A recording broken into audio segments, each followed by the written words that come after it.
Right, and that was the resolution of the Senate captured in the Division of Revenue Allocation Bill. And we have in studio one of the senators who was present, Moses Kajwang, Senator, Homa Bay County. Thank you for making time for us tonight. Thank you, sir. You say the medical equipment scheme should be suspended now. I mean, the payments should be suspended. I mean, it's been there for a while. I'm just wondering why now, since 2015? Thank you, Hussein. As was stated on the floor of the House, we believe that the managed equipment scheme had very noble objectives. The first year, counties were billed 94 million, and that happened for 3 years. In the fourth year, counties were suddenly billed 200 million without any explainable change in scope. We raised these issues. We have called the CS for Health and CS Treasury before the Senate, and they've never been able to give us an explanation on how the amounts moved from 94 million to 200 million. The irony is that Lamu County, which has got a very small population, is charged 200 million, the same as Nairobi that is charged 200 million. What we are saying is that we should not be looking at these counties equally. We need to be looking at them equitably. We have also seen cases where counties had already procured some equipment, but they were still forced to take on board similar equipment that they had already installed. We have gone around the counties. I personally went to Samburu, and I went to the hospital in Maralal and the hospital in Kapedo. You go to Kapedo, they don't even have water, and you're supposed to have set up theater equipment and dialysis units. So essentially what the governors have said, the national government went and made a cut in Nairobi and brought it to them to put on without a needs analysis. And I'm coming to the issue of the allocations and what you want, that is 335 billion shillings, and that's captured in the amendments you've made today.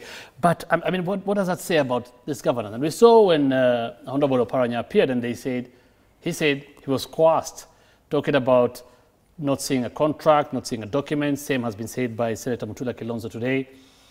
I mean, what does it say about them? So what exactly happened? They were all silent until now. And then what about the oversight role of the Senate? You included, Senator Kajwang, like, where have you been? Yes. Yeah, you know, many people must agree to take responsibility for the mess that you are in. The national government carries the biggest weight because they implemented a project without a feasibility study having been done, without a needs analysis having been done. Many of the governors bought into this because the promise was sparkling. They were told that now you'll be able to do things that you've never been able to do since independence. They were told also that it was not going to cost them anything. They were given a memorandum of understanding rather than a contract to execute. Parliament also takes responsibility because for the last 3-4 years, we have approved the division of revenue where the 94 million and 200 million has been highlighted. But there has to be a point where we say we must put an end to impunity. And today, the Senate decided that we must put an end to the impunity that has been going on in the counties in the name of saving lives, but in the process, fleecing You know, detractors are looking at this, or some are looking at this as actually a bargaining chip to get the 335 billion shillings for counties for this next financial year. And you'll respond to that. But look, I mean, you're saying, and I remember when this was a problem back in 2015, and if my memory doesn't fail me, I think it was only Governor Isaac Ruto who was opposing this. All the rest signed to this. He was actually the chair of the Council of Governors at that point. And all the rest said they have no problem. So I don't know why there's a problem now. We said, remember, back then it was 94 million. Now it is 200 million. What has changed? Nothing. The ministry tells us that from 94 million to 200 million is because of foreign currency fluctuations. It is because the Ministry of ICT is setting up a health information technology platform. Surely that cannot contribute to a more than 100% increment in the cost of this equipment. And that is why we are saying, in fact, we are saying, let us suspend this exercise until a proper forensic analysis is done. And if we find that our fears were misplaced, then we can, through other amendments to the DORA Act or the CARA Act, allow this process to go on. Okay. But as things stand, it is too opaque for us to accept it to move on. Again, my question is, why is it too opaque now? But be that as it may, I mean, government says otherwise, okay, and they say this is very important. I'll read an opinion here from Nzioka Waita. This is, I think, towards the end of last year to Citizen TV. He said, and I quote, "The significance of an efficient health service underpins President Uhuru Kenyatta's government focus on the sector, universal health coverage, which is among the big four legacy projects of his administration. And this project, that is the medical equipment scheme, is among the key interventions intended to boost the sector." The question is, you know how important this is to the universal healthcare agenda of President Uhuru Kenyatta. So how does it affect this?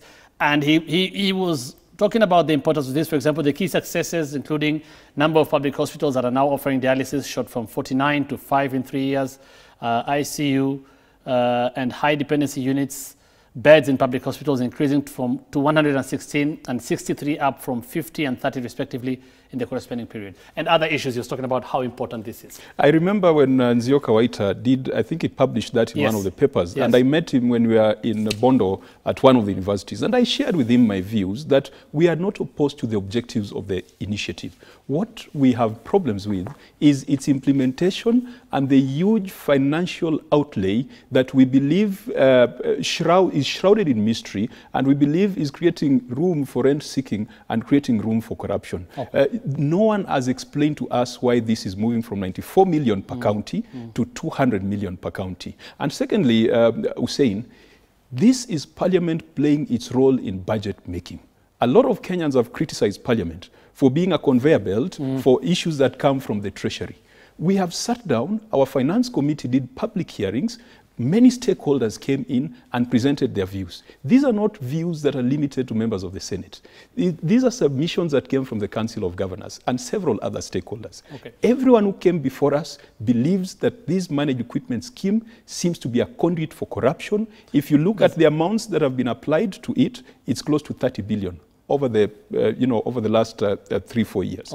30 billion without visibility of the contracts. No one knows. At the end of the 7-year lease period, none of the governors can tell you what will happen. It is a lease. After 7 years, the machines will be taken away. And I'll be very interested to see how government responds to this. But does it shock you that since 2015, governors, senators, I mean, oversight was Senate, and even county assemblies, nobody really raised this to the level you're raising it now. I mean, in terms of a law and amending the law, okay? And people just went on ahead with this, as the senators are saying today, with no contract, no document to establish anything. I mean, what was going on? To be honest, to Parliament and to the Council of Governors, as you've rightly stated, Governor Ruto... And that is a claim, okay? That is a claim. Yes, Governor Ruto and several other governors made a lot of noise around it. The last Parliament, there were initiatives by both houses of Parliament to look into this. But, you know, the straw that broke the camel's back, when there was this unilateral increment from 94 million to 200 million. And Hussein, there's nothing like government's money. This is taxpayers' money, from 94 to 200 million. Could this money have been applied better if it was redirected somewhere else? Or if we had given counties this money so that they can prioritize their needs? Because not all counties are equal. Lamu and Nairobi are different. So we are concerned about implementation. The objective stated by Nzioka Waita, stated by the President, stated by the Deputy President, very rosy, but implement it properly. To those who say you're using this as a bargaining chip, to get what you want. The basis of the 335 billion is different. And let me tell you why we rejected the 310 billion proposed by Treasury. One, we have got a constitutional body called the Commission for Revenue Allocation, funded by taxpayers' money. It has proposed and it has done its analysis and research, and it has said that the 335 billion would be the best share to go to counties. Number two, the National Treasury proposes to increase the allocation to counties by 2%. The other day, the President told us, and the relevant bodies told us, our economy is growing at 5-point-something%. Senate and CRA have proposed an increment of 6.9% revenue growth factor. Thirdly, last year, counties were allocated 314 billion. Treasury has decided to reduce that by 9 billion unilaterally, without involving a Parliament. So the 335 billion that we have proposed to go to counties is based on last year's allocation, is based on a revenue growth factor that should mirror the economic growth figures that the president was telling us. Unless Treasury knows that our economy is underperforming, that's why they're applying 2%. But all Kenyans have been made to believe and have been sold into the belief that our economy is growing at between 5 and 6%. Okay. The allocation to counties must also grow in tandem with economic growth and revenue growth. And you're going to mediation with the National Assembly, and we saw what the senators were saying today. This time round, there's no budging, and let's go there red-eyed, to quote Honorable Mutula Kilonzo. I'll just read one text here. This is from Cabinet Secretary Cecilia Kariuki. She's just texted me saying, Hussein, can we kindly get our facts right? I have presented myself to the Senate to explain the real position, but looks like there's a predetermined position from the members. That is you included. Executive should be heard. She says, I'm watching, and she's going to text again, I'm assuming. Well, she has two options. She can seek an invitation to your show so that she talks to Kenyans. We'll bring her, of course. And she can also seek audience with the Senate. The last time Cecily appeared before us, we asked her for the contracts of this particular deal. She has never presented those contracts. One of the things she's saying Parliament. right now is that no county is paying for this equipment through a condition. No county is paying. The money is through a conditional grant. And that is a very tired line. Is it a fact that be it the county government or the national government, someone is paying 200 million?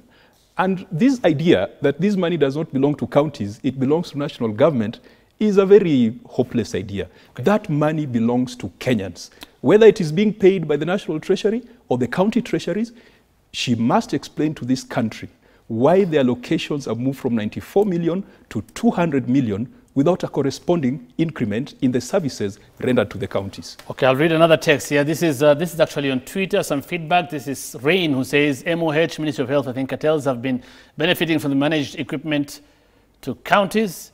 The contract documents are top secrets, paying 200 million shillings every month by each county when the machines can be purchased cheaply. That's what you say. Okay, we still have more. We have James, who says medical equipment should be rejected in totality. It's a fraud to milk more money from the taxpayers. Somebody says the mouths of the senators have not been oiled. When they will be oiled, they will backtrack. I don't trust them. This is on 22422. This is Omondi, Olwande, Maragua in Muranga. Back to Twitter, James Wamosh says, forensic analysis is needed in this matter. Health yes is being used to steal from public, and I'm also opposing it just like the senators. Okay, that is not what the Health Cabinet Secretary is saying, to be fair to her. This her views. Of course, she says, you're lying. And she goes ahead and say she presented the documents to the Senate, the documents you wanted. And now she's saying no county is actually paying 200 million shillings. So that's a figure you're coming up with. Hussein, the CS Health presented memorandums of understanding signed between governors and the national government. Parliament has never received the contracts between the service providers, the persons providing this equipment to the government. Mm-hmm. And I take great exception to the CS on air saying that we are lying. And if she has the facts, let her bring them to Parliament. We have asked for them. Even last week, mm-hmm. we had a meeting with the Treasury. And Treasury was represented by CAS Nelson Gachuhi.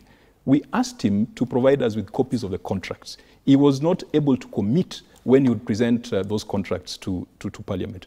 But this idea that counties are not paying 200 million, who is paying the 200 million? These 200 million, even if it's coming from the national government, would it be what Dwale once said, that he pesa siyo ya mtu? This is taxpayers' money.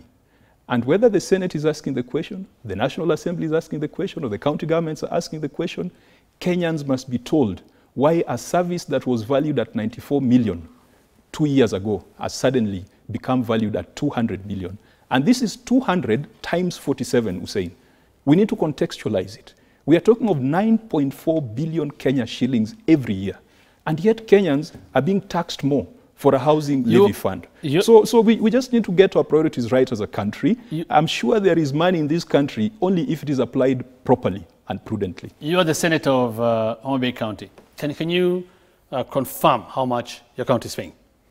In the County Allocation of Revenue Act, which is one of the pieces of legislation that originates from the Senate. In fact, the only piece of legislation that originates from the Senate, there is a column for allocation to the managed equipment scheme. It is 200 million per county.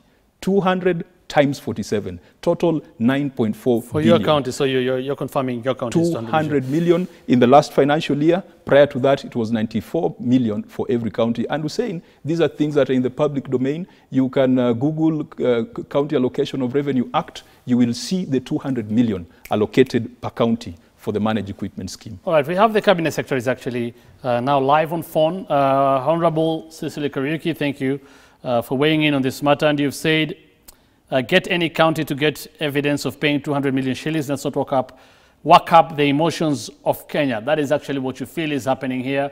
Very briefly, just tell us your position on this. Hussein, thank you for having me, and I'm glad to join you here so that then I can really confirm. Had we proceeded, had been organized or had anticipated, we had planned to have an additional project which was going to be on ICT. As I speak to you today, 1 year since I've been in office, that project has not been funded, not actually been executed, and therefore there is no deduction. Hussein, I have sat with governors, respective governors, and I've requested them to actually confirm that indeed they are paying 200 million shillings as has been alleged, and that is not happening. As it were, there were projections in the year 18-20 financial year. It really didn't happen. And, I really want us to, separate or isolate issues as it were. The 94 million shillings, even then, and I hear what the senator is saying, I am not careless enough as government to be able to say that even if it was 1 billion shillings or 100 billion shillings, that it's not material. It is material. But I have urged and, requested for us to look at, is that investment worth any impact in solving Kenya's, health problems? Perhaps it is. But, I am waiting for Senate to give me an interpretation of what it means to suspend the project. What does it mean to you? Hello? What does that mean to you? Well, I'm waiting for interpretation. I watched over the news and I heard it from you. We are happy to give an interpretation of what suspending the project means. All right, Senator Kajwang.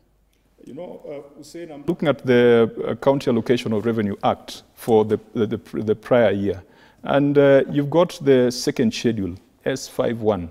You've got a column there entitled Conditional Grant, Leasing of Medical Equipment. It is 200 million for each county, totals to 9.4. And this, I'm a member of the Senate. This is a piece of legislation that I'm involved in processing.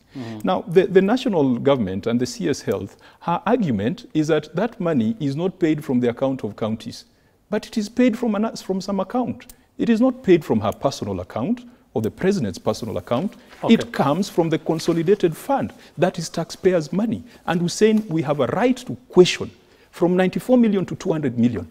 The health system that she talks about, the forex fluctuations that she talks about, does it justify a 106 million annual increment for a small county like Lamu, or from a small county like Tharaka Nithi? Honorable Waziri, I'll give you a last word on this, yes. Hello, Hussein? Yeah, if you're following the conversation, Waziri, how do you respond to Senator Kajwang? I really want to respond by agreeing that we had reached a position where we said we needed to apportion the equipment on a pro rata basis.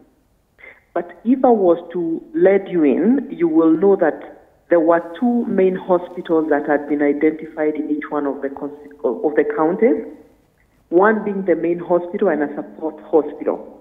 And therefore, the issue of proration between a small county and a big county may not come into play at this point in time.